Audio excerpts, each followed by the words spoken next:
Adi Shankaracharya. Life of Shankaracharya. Birthplace Kaladi. Childhood name Shankara. Parents Sri Shivaguru and Aryamba. Contribution of Indian educators. Like all ancient civilized nations, India has a long history of educational thought.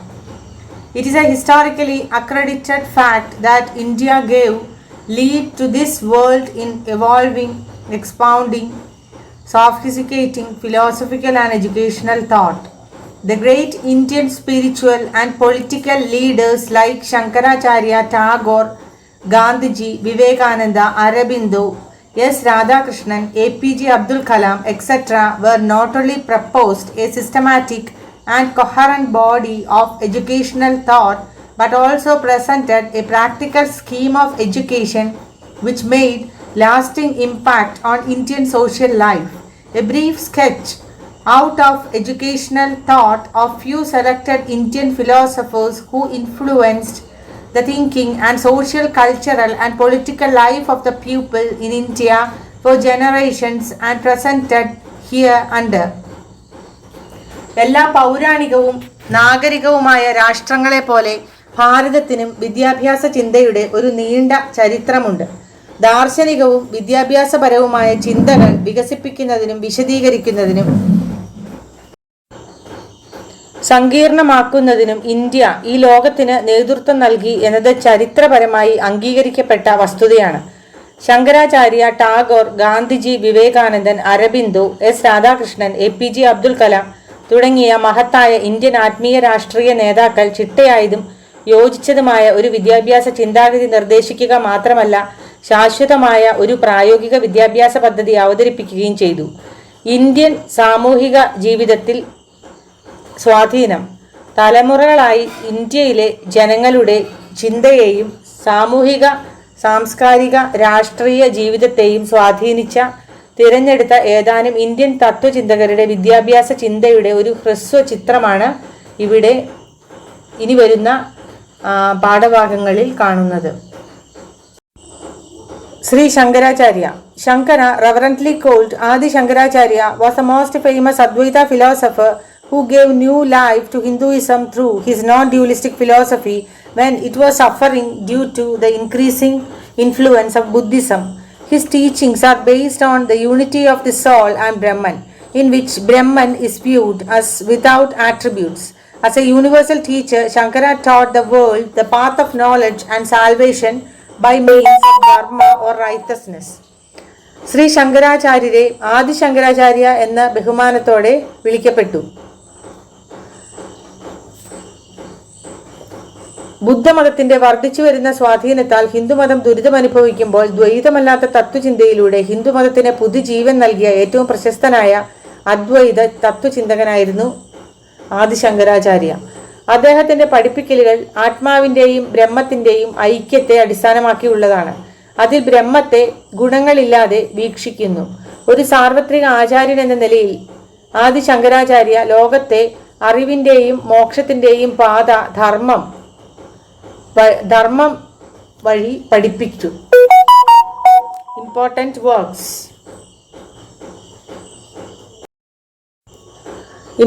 Works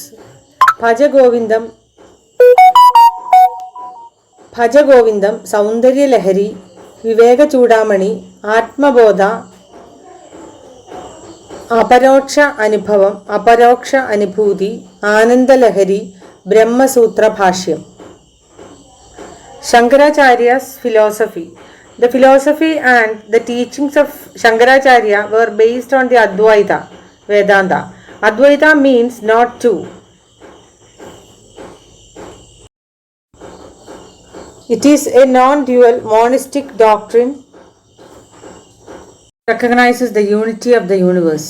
According to Shankara, God, the supreme cosmic spirit or Brahman, is the one, the whole and the only reality. Other than Brahman, everything else, including the universe, material objects and individuals, are false. The major tenets of his Advaita Vedanta philosophy are the following.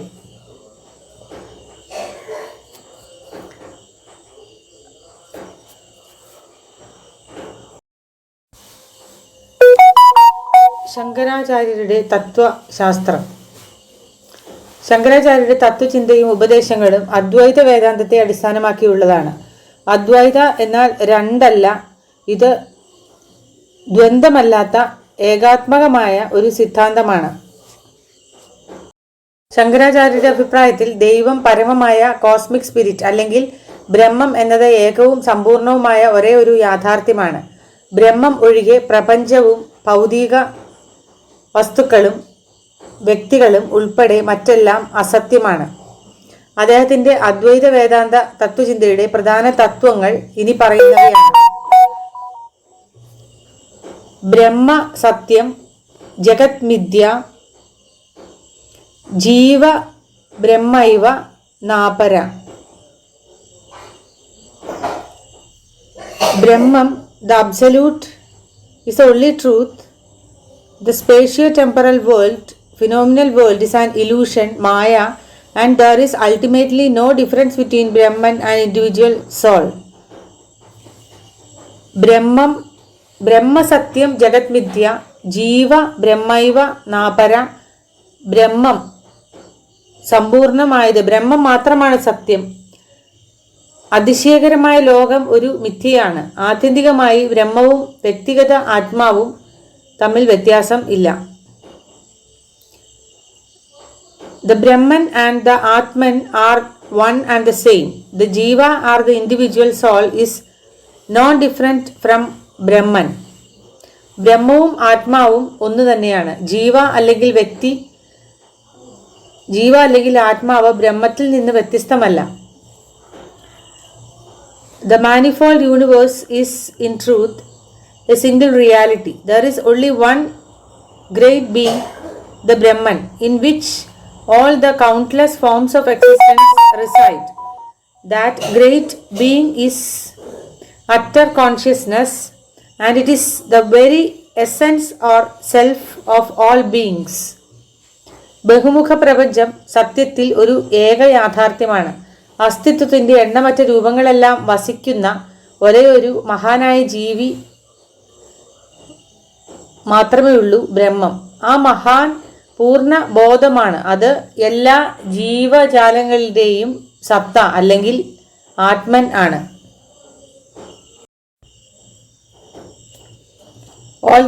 All that exists is nothing but Brahman. One's individual self is ultimately no different from Brahman. ഉള്ളതെല്ലാം ബ്രഹ്മമല്ലാതെ മറ്റൊന്നുമല്ല. ഒരാളുടെ വ്യക്തിത്വം ആത്യന്തികമായി ബ്രഹ്മത്തിൽ നിന്ന് വ്യത്യസ്തം അല്ല. The Brahman is self-existent, impersonal, imperishable, indescribable, formless and without attributes. It is beyond the reach of the senses. ബ്രഹ്മം സ്വയം അസ്തിത്വമുള്ളതും വ്യക്തിത്വമില്ലാത്തതും നശ്വരവും വിവരണാതീതവും രൂപരഹിതവും ഗുണങ്ങളില്ലാത്തതുമാണ്. ഇത് ഇന്ദ്രിയങ്ങൾക്ക് അപ്രാപ്യമാണ്. സത് ചിത് ആനന്ദ constitute the very essence or swarupa of Brahman and not just its attributes. സത് ചിത് ആനന്ദ് എന്നത് ബ്രഹ്മത്തിൻ്റെ സത്ത അല്ലെങ്കിൽ സ്വരൂപമാണ്. Brahman is non-dual, one without a second. Brahman cannot be described because description implies distinction. It has no other beside it.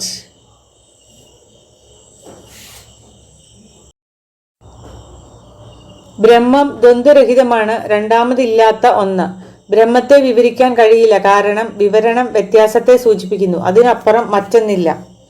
Since the Brahman and the Atman are non-distinct, your inner self, soul, is God. This is the essence of the idea expressed in the Upanishad, Tattvam Asi. ബ്രഹ്മവും ആത്മാവും വ്യതിരക്തമല്ലാത്തതിനാൽ നിങ്ങളുടെ ഉള്ളിലുള്ള ആത്മാവ് ദൈവമാണ്. തത്വം അസി, നീ അതാണ് എന്ന ഉപനിഷത്തുകളിൽ പറഞ്ഞിരിക്കുന്ന ആശയത്തിന്റെ സാരം ഇതാണ്. The phenomenal world is relatively real, while Brahman is absolutely real. അസാധാരണമായ ലോകം താരതമ്യേന യാഥാർത്ഥ്യമാണ്, വ്യവഹാരിക സത്ത. ബ്രഹ്മം തികച്ചും യഥാർത്ഥമാണ്, പരമാർത്ഥിക സത്ത. The world has no separate existence apart from Brahman. ബ്രഹ്മത്തിന് പുറമെ ലോകത്തിന് വേറിട്ട അസ്തിത്വം ഇല്ല. Plurality, the condition of being numerous, is experienced because of error in judgments and ignorance. ന്യായവിധിയിലെ പിഴവും അജ്ഞതയും കാരണം ബഹുസ്വരത അനുഭവപ്പെടുന്നു. Due to ignorance, avidya, the Brahman is visible as a material world and its object. അജ്ഞാനം കാരണം ബ്രഹ്മം ഭൗതിക ലോകമായും അതിൻ്റെ വസ്തുക്കളായും ദൃശ്യമാകുന്നു. Seeing the self where there is no self causes spiritual ignorance or avidya. One should learn to distinguish knowledge from avidya to realize the true self or Brahman. താനില്ലാത്ത ആത്മാവിനെ കാണുന്നത് അവിദ്യയെക്കുറിച്ചുള്ള ആത്മീയ അജ്ഞതയ്ക്ക് കാരണമാകുന്നു. യഥാർത്ഥ ആത്മാവിനെയോ ബ്രഹ്മത്തെയോ സാക്ഷാത്കരിക്കുന്നതിന് അറിവ് അവിദ്യയിൽ നിന്ന് വേർതിരിച്ചറിയാൻ പഠിക്കണം. When man tries to know the attributeless Brahman with his mind under the influence of Maya, Brahman becomes the Ishvara, the manifested form of Brahman. മായയുടെ സ്വാധീനത്തിൽ മനുഷ്യൻ തൻ്റെ മനസ്സുകൊണ്ട് ഗുണമില്ലാത്ത ബ്രഹ്മത്തെ അറിയാൻ ശ്രമിക്കുമ്പോൾ ബ്രഹ്മം ഈശ്വരൻ ആയിത്തീരുന്നു. ഈശ്വര is in an ultimate sense described as false because Brahman appears as Ishvara only due to the curtain of Maya. മായയുടെ തിരശ്ശീലയാൽ മാത്രം ബ്രഹ്മം ഈശ്വരനായി പ്രത്യക്ഷപ്പെടുന്നതിനാൽ ആത്യന്തികമായ അർത്ഥത്തിൽ ഈശ്വരനെ അസത്യമായി വിശേഷിപ്പിക്കുന്നു. When avidya is removed, the individual knows his own self to be Brahman. Knowledge of Brahman can destroy Maya and leads to moksha. അവിദ്യ ഇല്ലാതാകുമ്പോൾ വിദ്യ തൻ്റെ സ്വയം ആത്മൻ ബ്രഹ്മമാണെന്ന് അറിയുന്നു. ബ്രഹ്മത്തെക്കുറിച്ചുള്ള അറിവ് ജ്ഞാനം മായയെ നശിപ്പിക്കുകയും മോക്ഷത്തിലേക്ക് നയിക്കുകയും ചെയ്യും. Vedantic philosophy of education. The principle of Advaita Vedanta is the basis of Shankaracharya's educational thought. He considered education as a means of removing ignorance and realizing true knowledge. True knowledge is the realization of unity between Brahman and Atman. Thus, according to Shankaracharya, true education is that which transforms Atman into Brahman. The important features of the Vedantic philosophy of education can be critically analyzed by taking different aspects of education as follows. അദ്വൈത വേദാന്ത തത്വമാണ് ശങ്കരാചാര്യരുടെ വിദ്യാഭ്യാസ ചിന്തയുടെ അടിസ്ഥാനം. അവിദ്യയെ അകറ്റാനും യഥാർത്ഥ അറിവ് സാക്ഷാത്കരിക്കാനുമുള്ള ഉപാധിയായി അദ്ദേഹം വിദ്യാഭ്യാസത്തെ കണക്കാക്കി. ബ്രഹ്മവും ആത്മാവും തമ്മിലുള്ള ഐക്യത്തിന്റെ സാക്ഷാത്കാരമാണ് യഥാർത്ഥ അറിവ്. അങ്ങനെ ശങ്കരാചാര്യരുടെ അഭിപ്രായത്തിൽ ആത്മാവിനെ ബ്രഹ്മമാക്കി മാറ്റുന്നതാണ് യഥാർത്ഥ വിദ്യാഭ്യാസം. വിദ്യാഭ്യാസത്തിന്റെ വേദാന്ത തത്വശാസ്ത്രത്തിന്റെ പ്രധാന സവിശേഷതകൾ താഴെ പറയുന്ന രീതിയിൽ വിശകലനം ചെയ്യാം. Aims of education. According to Vedantic philosophy, the only ultimate truth is Brahman. True knowledge is the realization that Brahman and Atman are not separate but one and the same. Knowledge of this ultimate truth alone leads to moksha, self-realization. Shankaracharya has kept the realization of self through merging one's identity into Brahman as the ultimate goal of life and of education. Accordingly, Vedantic philosophy put forward the following aims of education. വിദ്യാഭ്യാസത്തിന്റെ ലക്ഷ്യം. വേദാന്ത സിദ്ധാന്തമനുസരിച്ച് പരമമായ സത്യം ബ്രഹ്മം മാത്രമാണ്. ബ്രഹ്മവും ആത്മാവും വെവ്വേറെയല്ല, ഒന്ന് തന്നെയാണെന്ന തിരിച്ചറിവാണ് യഥാർത്ഥ അറിവ്. ഈ പരമമായ സത്യത്തെക്കുറിച്ചുള്ള അറിവ് മാത്രം മോക്ഷത്തിലേക്ക് നയിക്കുന്നു. ജീവിതത്തിൻ്റെയും വിദ്യാഭ്യാസത്തിൻ്റെയും ആത്യന്തിക ലക്ഷ്യമായി ഒരാളുടെ സ്വത്തയെ ബ്രഹ്മത്തിൽ ലയിപ്പിച്ചുകൊണ്ട് ശങ്കരാചാര്യ സ്വയം സാക്ഷാത്കരിക്കുന്നു. അതനുസരിച്ച് വേദാന്ത തത്വശാസ്ത്രം വിദ്യാഭ്യാസത്തിന്റെ ഇനി പറയുന്ന ലക്ഷ്യങ്ങൾ മുമ്പോട്ട് വയ്ക്കുന്നു. To Shankaracharya, attainment of moksha is the main aim of education. ശങ്കരാചാര്യർക്ക് മോക്ഷം ആണ് വിദ്യാഭ്യാസത്തിന്റെ പ്രധാന ലക്ഷ്യം. To prepare the child for the realization of Brahman. ബ്രഹ്മാവിൻ്റെ സാക്ഷാത്കാരത്തിനായി കുട്ടിയെ ഒരുക്കുക. ബ്രഹ്മന്റെ സാക്ഷാത്കാരത്തിനായി കുട്ടിയെ ഒരുക്കുക. To help the learner to attain the real knowledge, and Brahman and Jiva are not different but one and the same element. ബ്രഹ്മവും ജീവയും ബ്രഹ്മവും സെൽഫും വ്യത്യസ്തമല്ല, ഒരേ ഘടകമാണെന്ന യഥാർത്ഥ അറിവ് നേടുന്നതിന് പഠിതാവിനെ സഹായിക്കുന്നു. To make the child able to realize his self in all its aspects to the fullest possible extent so that he identifies and realizes the ultimate reality. ആത്യന്തികമായി യാഥാർത്ഥ്യം തിരിച്ചറിയാനും ഗ്രഹിക്കുകയും ചെയ്യുന്നതിനായി കുട്ടിയെ അതിൻ്റെ എല്ലാ വശങ്ങളിലും പരമാവധി പൂർണ്ണമായി തിരിച്ചറിയാൻ പ്രാപ്തനാക്കുക. To inculcate the learner the belief that he is Brahman. താൻ ബ്രഹ്മൻ ആണെന്ന വിശ്വാസം പഠിതാവിൽ വളർത്തുക. To revive the inherent consciousness of God within the educand. വിദ്യാഭ്യാസത്തിനുള്ളിൽ ദൈവത്തിൻ്റെ അന്തർലീനമായ അവബോധം പുനരുജ്ജീവിപ്പിക്കുക. Curriculum. To Shankaracharya, attainment of moksha is the main aim of education. Accordingly, the curriculum abounded in religious and spiritual subjects. The curriculum has to be fixed and unchangeable because it is a medium to realize Brahman. The following are the important features of Advaita curriculum. ശങ്കരാചാര്യർക്ക് മോക്ഷപ്രാപ്തിയാണ് വിദ്യാഭ്യാസത്തിന്റെ പ്രധാന ലക്ഷ്യം. അതനുസരിച്ച് മതപരവും ആത്മീയവുമായ വിഷയങ്ങളിൽ പാഠ്യപദ്ധതി സമൃദ്ധമായിരിക്കണം. Curriculum സ്ഥിരവും മാറ്റം ഇല്ലാത്തതുമായിരിക്കണം. കാരണം അത് ബ്രഹ്മത്തെ സാക്ഷാത്കരിക്കുന്നതിനുള്ള ഒരു മാധ്യമമാണ്. അദ്വൈത പാഠ്യപദ്ധതിയുടെ പ്രധാന സവിശേഷതകൾ താഴെ പറയുന്നു. The whole curriculum was Brahman അനുഭൂതി ഓറിയന്റഡ്. മുഴുവൻ പാഠ്യപദ്ധതിയും ബ്രഹ്മ അനുഭൂതി അടിസ്ഥാനമാക്കി ഉള്ളതാണ്. Study of Gita, Veda, Upanishad were given a prominent place in curriculum. Geetha, വേദങ്ങൾ, ഉപനിഷത്തുകൾ എന്നിവയുടെ പഠനത്തിന് പാഠ്യപദ്ധതിയിൽ ഒരു പ്രധാന സ്ഥാനം നൽകി. Individual ability, interest and aptitude of the learners were taken into account in suggesting curriculum for each learner. ഓരോ പഠിതാവിനും പാഠ്യപദ്ധതി നിർദ്ദേശിക്കുന്നതിൽ പഠിതാക്കളുടെ വ്യക്തിഗത കഴിവും താല്പര്യവും അഭിരുചിയും കണക്കിലെടുക്കുന്നു. For meeting individual needs and interests, diversified subjects such as mantra, smriti, history, mythology, grammar, logic, ethics, Brahmavidya, ophiology, astronomy, demonology, archery, music, aesthetics and fine arts were included in the curriculum.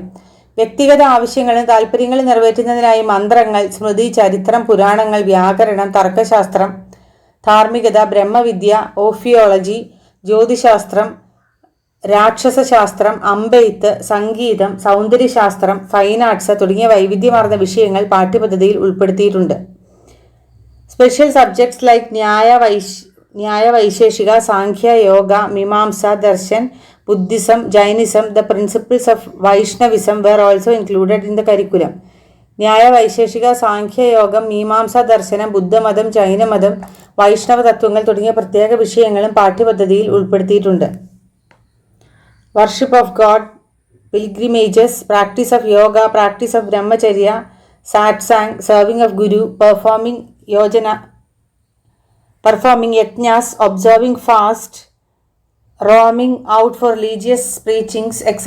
were suggested as co-curricular activities. ദൈവാരാധന, തീർത്ഥാടനം, യോഗാഭ്യാസം, ബ്രഹ്മചര്യം, സത്സംഗമം, ഗുരുവിനെ സേവിക്കൽ, യജ്ഞങ്ങൾ, വ്രതാനുഷ്ഠാനങ്ങൾ, പ്രബോധനത്തിനായി അലഞ്ഞുതിരികൽ തുടങ്ങിയവ സഹപാഠ്യ പ്രവർത്തനങ്ങളായി നിർദ്ദേശിക്കപ്പെടുന്നു. Methods of teaching. Shankaracharya recommended different means for acquiring knowledge for children with different interests and capacities. As such, he laid emphasis on knowledge-centered method for superior children, devotion-centered method for average children, karma-centered method for inferior children. The principal methods of teaching advocated by Shankara are for the following. Sravana Manana Nidhyasana Vidhi. It's an integrated method of attentive listening, logical thinking, followed by the point of reaching a definite conclusion. ഇത് ശ്രദ്ധാപൂർവമായ ശ്രവണത്തിൻ്റെയും യുക്തിസഹമായ ചിന്തയുടെയും ഒരു സംയോജിത രീതിയാണ്. തുടർന്ന് ഒരു നിശ്ചിത നിഗമനത്തിൽ എത്തുന്നു. Question answer method. Dialogue. It's an important technique for helping the students to remove their doubts with the help of Guru. Conversely, the Guru adopts this technique to test whether the student has really grasped the essentials of lesson taught.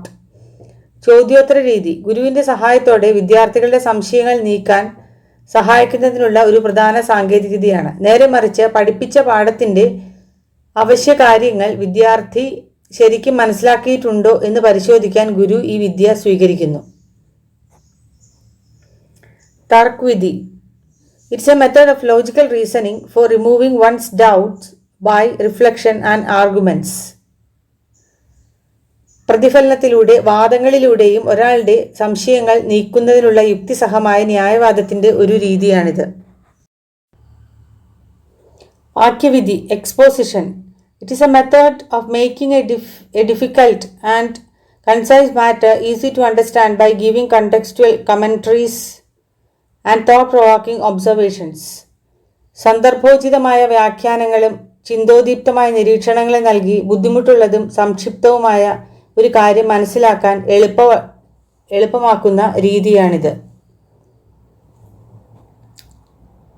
ദൃഷ്ടാന്ത വിധി.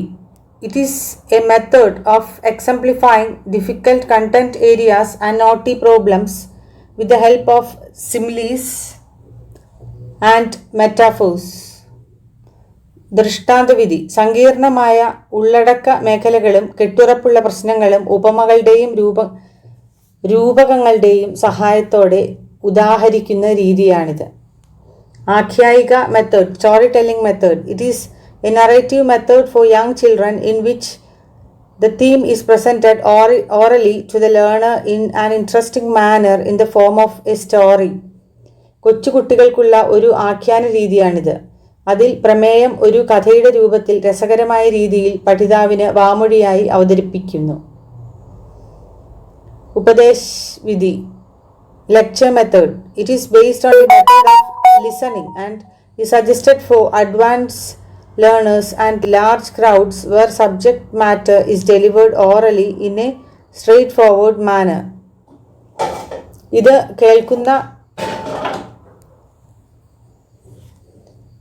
ഇത് ലിസണിങ്ങിനെ അടിസ്ഥാനമാക്കിയുള്ളതാണ്. മുൻകൂർ പഠിതാക്കൾക്കും വലിയ ജനക്കൂട്ടത്തിനും വേണ്ടി നിർദ്ദേശിച്ചിട്ടുള്ളതാണ്. അവിടെ വിഷയം നേരായ രീതിയിൽ വാമൊഴിയായി കൈമാറുന്നു. Discipline. Shankaracharya attached great importance to discipline in education. Vedantic school does not believe in the unrestrained freedom to the faculties and powers of child. The following are the important views of Vedantic philosophy regarding discipline in education. ശങ്കരാചാര്യർ വിദ്യാഭ്യാസത്തിൽ അച്ചടക്കത്തിന് വലിയ പ്രാധാന്യം നൽകി. വേദാന്ത വിദ്യാലയം കുട്ടികളുടെ കഴിവുകളോടും അധികാരങ്ങളോടുമുള്ള അനിയന്ത്രിതമായ സ്വാതന്ത്ര്യത്തിൽ വിശ്വസിക്കുന്നില്ല. വിദ്യാഭ്യാസത്തിലെ അച്ചടക്കത്തെ സംബന്ധിച്ച വേദാന്ത തത്വചിന്തയുടെ പ്രധാന വീക്ഷണങ്ങൾ ഇവയാണ്. Vedantic education imposes self discipline through control over the mind. Vedanta വിദ്യാഭ്യാസം മൈൻഡ് കൺട്രോളിലൂടെ സ്വയം അച്ചടക്കം അടിച്ചേൽപ്പിക്കുന്നു. Imposes self discipline. B. Perfect control over senses and power of concentration are needed for a learner to attain Brahmajnan, knowledge of God. ഒരു പഠിതാവിന് ബ്രഹ്മജ്ഞാനം, ദൈവത്തെക്കുറിച്ചുള്ള അറിവ് നേടുന്നതിന് ഇന്ദ്രിയങ്ങളുടെ മേൽ തികഞ്ഞ നിയന്ത്രണവും ഏകാഗ്രതയും ശക്തിയും ആവശ്യമാണ്. Compulsory Brahmacharya celibacy is recommended to learners to ensure physical and spiritual discipline in education. വിദ്യാഭ്യാസത്തിൽ ശാരീരികവും ആത്മീയവുമായ അച്ചടക്കം ഉറപ്പാക്കാൻ നിർബന്ധിത ബ്രഹ്മചര്യം ശുപാർശ ചെയ്തു. Detachment from the worldly affairs, practicing yoga, fasting, penance, etc. are suggested for attaining personal discipline in education. വിദ്യാഭ്യാസത്തിൽ വ്യക്തിപരമായ അച്ചടക്കം നേടുന്നതിന് ലൗകിക കാര്യങ്ങളിൽ നിന്നുള്ള അകൽച്ച, യോഗ, ഉപവാസം, തപസ് മുതലായവ നിർദ്ദേശിക്കപ്പെടുന്നു. Role of the teacher. According to Vedantic philosophy, the role and mission of the teacher is very high and sacred. The learner can attain knowledge only through the help of a guru. Shankaracharya believes that the knowledge obtained from a guru is always of the highest order. The important role and essential qualities of a guru, as envisaged by the Vedantic education, are as follows. വേദാന്ത സിദ്ധാന്തം അനുസരിച്ച് അധ്യാപകന്റെ പങ്കും ദൗത്യവും വളരെ ഉയർന്നതും പവിത്രവുമാണ്. ഗുരുവിന്റെ സഹായത്താൽ മാത്രമേ പഠിതാവിന് അറിവ് നേടാനാകൂ. ഒരു ഗുരുവിൽ നിന്ന് ലഭിക്കുന്ന അറിവ് എല്ലായ്പ്പോഴും ഏറ്റവും ഉയർന്ന ക്രമത്തിലാകണം എന്ന് ശങ്കരാചാര്യർ വിശ്വസിക്കുന്നു. വേദാന്ത വിദ്യാഭ്യാസം വിഭാവനം ചെയ്യുന്ന ഒരു ഗുരുവിന്റെ പ്രധാന പങ്കും അവശ്യ ഗുണങ്ങളും താഴെ പറയുന്നു. The guru or acharya is equivalent to God. Guru അല്ലെങ്കിൽ ആചാര്യൻ പരമാത്മാവിന് തുല്യനാണ്. Guru is the spiritual father of his shishya and his relation to the disciple is a spiritual one. Guru തൻ്റെ ശിഷ്യൻ്റെ ആത്മീയ പിതാവാണ്. ശിഷ്യനുമായുള്ള അവൻ്റെ ബന്ധം ആത്മീയമാണ്. He is a person who removes mental conflicts of the students and leads him to experiencing bliss. വിദ്യാർത്ഥികളുടെ മാനസിക സംഘർഷങ്ങൾ നീക്കി അവനെ പരമാനന്ദത്തിലേക്ക് നയിക്കുന്ന വ്യക്തിയാണ് അദ്ദേഹം. It is the responsibility of the guru to enable his discipline to get deliverance from ignorance and mental complexes. അജ്ഞതയിൽ നിന്നും മാനസിക സങ്കീർണതകളിൽ നിന്നും മോചനം നേടാൻ ശിഷ്യനെ പ്രാപ്തനാക്കേണ്ടത് ഗുരുവിൻ്റെ ഉത്തരവാദിത്തമാണ്. He should be kind and compassionate by nature and should be a person free from earthly desires and he should know all Vedas. അജ്ഞതയിൽ നിന്നും അവൻ്റെ സ്വഭാവം ദയയും അനുകമ്പയും ഉള്ളവനായിരിക്കണം. കൂടാതെ ഭൂമിയിലെ ആഗ്രഹങ്ങളിൽ നിന്നും മുക്തനായ വ്യക്തിയായിരിക്കണം. അധ്യാപകൻ എല്ലാ വേദങ്ങളും അറിഞ്ഞിരിക്കണം. He should be the seat of all moral virtues and should be at the height of religious and spiritual attainments. അവൻ എല്ലാ ധാർമ്മിക സദ്ഗുണങ്ങളുടെയും ഇരിപ്പിടമായിരിക്കണം. കൂടാതെ മതപരവും ആത്മീയവുമായ നേട്ടങ്ങളുടെ ഉന്നതിയിൽ ആയിരിക്കണം. Shankaracharya's contribution to education. Shankaracharya's philosophy had a profound influence on the growth of Hinduism and its educational system during the post-Vedic periods of India. He brought about a real revival of knowledge, spirituality, and culture all over India. His philosophy is supposed to be the most desirable base for all educational schemes for the whole world, as it emphasizes human brotherhood and solidarity of all life forms. The following are the specific contributions of Shankaracharya to education. ശങ്കരാചാര്യരുടെ തത്വങ്ങൾ ഇന്ത്യയുടെ വേദാനന്തര കാലഘട്ടങ്ങളിൽ ഹിന്ദുമതത്തിൻ്റെയും അതിൻ്റെ വിദ്യാഭ്യാസ സമ്പ്രദായത്തിൻ്റെയും വളർച്ചയിൽ അഗാധമായ സ്വാധീനം ചെലുത്തി. അറിവിൻ്റെയും ആത്മീയതയുടെയും സംസ്കാരത്തിൻ്റെയും യഥാർത്ഥ പുനരുജ്ജീവനം അദ്ദേഹം ഇന്ത്യയിലുടനീളം കൊണ്ടുവന്നു. മനുഷ്യ സഹോദരത്തിനും എല്ലാ ജീവജാലങ്ങളുടെയും ഐക്യദാർഢ്യത്തിനും ഊന്നൽ നൽകുന്ന അദ്ദേഹത്തിൻ്റെ തത്വചിന്ത ലോകമെമ്പാടുമുള്ള എല്ലാ വിദ്യാഭ്യാസ പദ്ധതികൾക്കും ഏറ്റവും അഭികാമ്യമായ അടിത്തറയായിരിക്കുമെന്ന് കരുതപ്പെടുന്നു. വിദ്യാഭ്യാസത്തിന് ശങ്കരാചാര്യരുടെ പ്രത്യേക സംഭാവനകൾ ഇവയാണ്. He set clear-cut aims of education in agreement with the goals of man's spiritual life.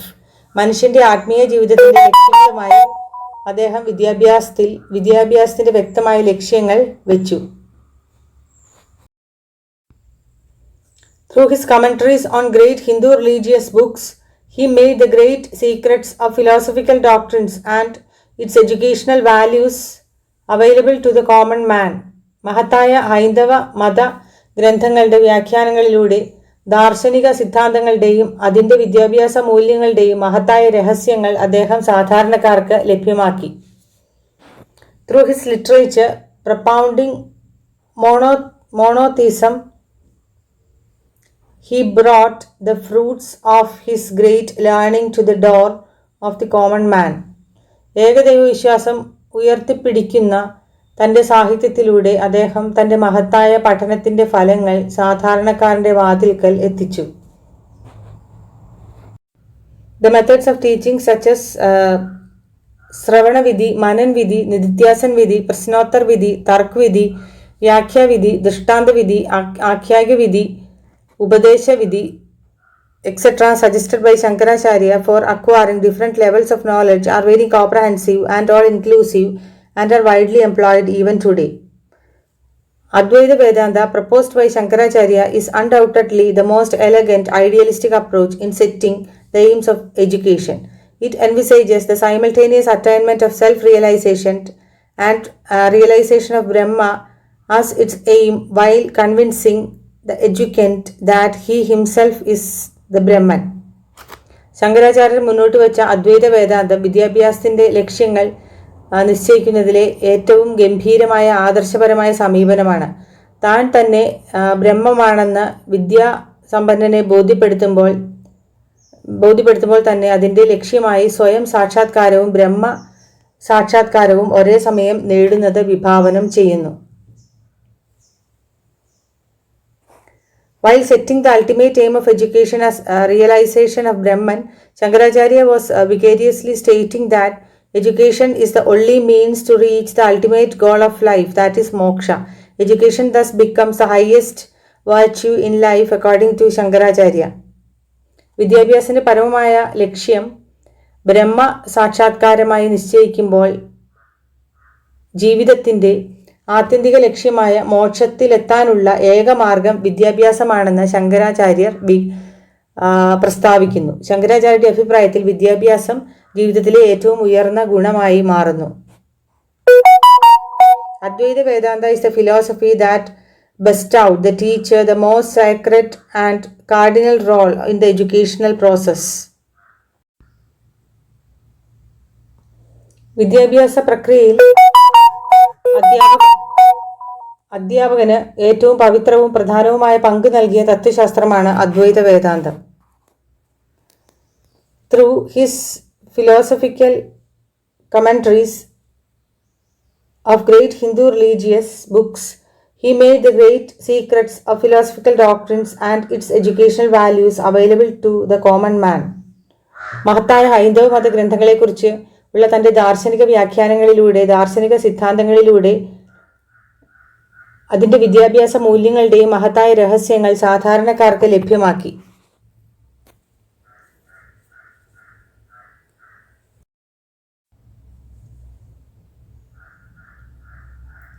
By establishing the 4 centers of learning, പീഠങ്ങൾ, in the 4 corners of the country, Shankaracharya took practice step for educating people. These peethas have been functioning as mass education centers for propagating religion, culture and education. രാജ്യത്തെ 4 പഠന കേന്ദ്രങ്ങൾ സ്ഥാപിച്ചുകൊണ്ട് ശങ്കരാചാര്യർ ജനങ്ങളെ ബോധവൽക്കരിക്കുന്നതിനുള്ള പ്രായോഗിക നടപടികൾ സ്വീകരിച്ചു. മതം, സംസ്കാരം, വിദ്യാഭ്യാസം എന്നിവ പ്രചരിപ്പിച്ചുകൊണ്ടുള്ള ബഹുജന വിദ്യാഭ്യാസ കേന്ദ്രങ്ങളായി പീഠങ്ങൾ പ്രവർത്തിച്ചു വരുന്നു. Shankaracharya approached education by dividing into parashiksha, aparashiksha. The former relates to spiritual knowledge and the later relates to worldly matters. He thus gave due importance to the advancement of both spiritual and physical aspect of the educand. പരശിക്ഷ, അപാരശിക്ഷ എന്നിങ്ങനെ വിഭജിച്ചുകൊണ്ടാണ് ശങ്കരാചാര്യർ വിദ്യാഭ്യാസത്തെ സമീപിച്ചത്.